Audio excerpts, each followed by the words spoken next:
Steve Cohen, the legendary hedge fund manager behind Point72 and one of the most successful investors of our time. He just made a bold market call. He's warning about slowing economic growth, a potential market correction, and the impact of the Trump's administration government policies on everything from labor to inflation. But at the same time, he's also bullish on artificial intelligence. So is Cohen signaling the start of a downturn, or is there still room for the stock market to run? That's what we'll discuss in this video. And so without further ado, let's get started.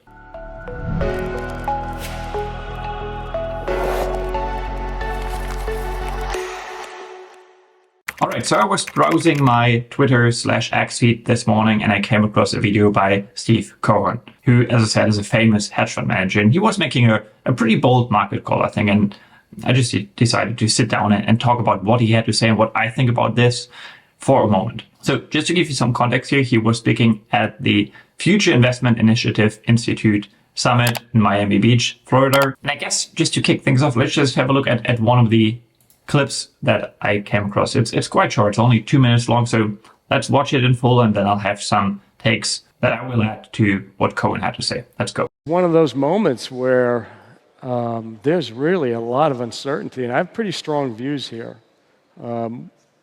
When you take a brew of tariffs, I mean, tariffs cannot be positive, okay? I mean, it's a tax. And you can imagine tit for tat if the U.S. does something, implements a tax on somebody, somebody else is going to, perhaps raise the stakes and raise their tax back. So taxes are never positive. On top of that, we have slowing immigration, which means the labor force will not grow as rapidly as previous over the last, say, 5 years. And in addition, now you have Doge, right? And you know, wherever you lay on the Doge issue, I mean, that's austerity. And austerity, you know, when that money's been coursing through the economy over many years, and now potentially will be reduced or stopped in many ways, has got to be negative for the economy. So you have tariffs, I mean, I could see a situation where we think growth is going to slow to 1.5% from 2.5% in the second half, and yet the unemployment rate is actually going to go down, which because of slowing labor force. And so, I mean, there may be offsets in Doge, and that needs to be considered. But the reality is you've got a brew of sticky inflation, slowing growth, and austerity in the government. And so I'm actually pretty negative for the first time in a while. I don't think it's going to be a disaster, but I do think, given where investors lay, how committed they are to the markets today, that I think we're seeing a regime shift a little bit. And it may only last a year or so, but it's definitely a period where I think the best gains have been had, and wouldn't surprise me to see a significant correction. All right, so let's break it down, because I think there's actually a lot to unpack here. So first of all, he was talking about a couple of headwinds that he sees for the US economy specifically. So he was referring to sticky inflation, which will likely continue to remain at the current level, may actually go higher, especially due to the stand of the Trump administration on possible tariffs and possible reactions by, trading partners of the US, which, will lead to more inflation in the US, or possibly more inflation. At least it seems quite likely that inflation is not going to come down significantly. So that would be one headwind. Then he was talking about the Trump administration's take on government employees. Elon Musk is apparently, as you all know, tasked to reduce inefficiency in government agencies, I guess. So Cohen was using the term austerity here, and arguably that's going to be a headwind too, because that's a headwind to the purchasing power of the US population, or at least parts of the US population, those employed by the state. And then finally, the last sort of macro headwind that he was referring to was immigration and how the new administrations, again, take on how to deal with immigrants and how welcoming you are when it comes to migration or people willing to migrate to the US. Well, that's another headwind if there are tighter restrictions when it comes to, well, entering the US labor force. So taking all of this together, according to Cohen, he expects the economy to slow, but the growth of the economy to slow to, I think he mentioned 1.5%. So that's certainly a headwind. And then he coupled these macro headwinds with the general sentiment he is observing in the world of stocks, which according to him is quite bullish still. Just for context, I feel like if you exclude the COVID quote unquote crash, we've been pretty much in the longest bull market in history. We already witnessed the longest bull market in history ever since the financial crisis back in 2008 up until 2020. Again, if you exclude the COVID crash, well, we've been in almost a 20-year bull market. Like, I'm exaggerating a little bit here, but the bull market has been going on for quite some time. And as I discussed in many of my previous videos, I too see a lot of signals indicating that, well, maybe the sentiment is a little too favorable in terms of the actual outlook for businesses and what's already priced into the stocks in the US specifically. And what I want to add here is I think there are even a couple of further quote unquote macro risks that Cohen didn't even address. So he didn't even talk about the geopolitical landscape and how that landscape is shifting right now.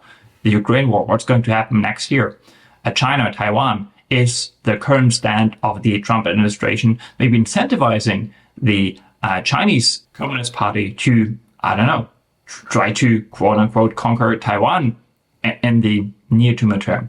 Hard to predict. I think there are a ton of unknowns that investors have to either deal with or simply accept. And then maybe finally, which is more of a broad comment I'm going to make here, Trump and the Trump administration seems to be moving incredibly fast. They make a lot of decisions really quickly. And I think there's also the risk of them eventually breaking something without being aware of it. Like, I cannot really pinpoint what that could be, but I could see a future where the governing style of the new administration will lead to something breaking in the overall system.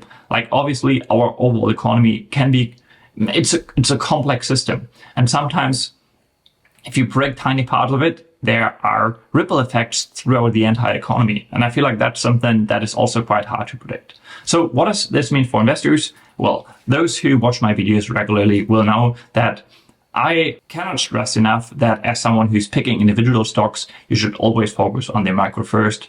And while you should be macro aware, which is something I discussed in a recent blog post on a recently loose speech, for example, make sure to read that blog post after watching this video. Well, while you should be macro aware, you should be laser focused on the businesses you own and the business fundamentals. Let me just give you an example here. So I decided to look at the top 4 companies in my portfolio. Just to give you some context, the weight of all 4 positions combined, and I have 10 positions in total in my portfolio, is, I'll just do some ballpark math here, is around, well, a little less than 65%. So quite significant.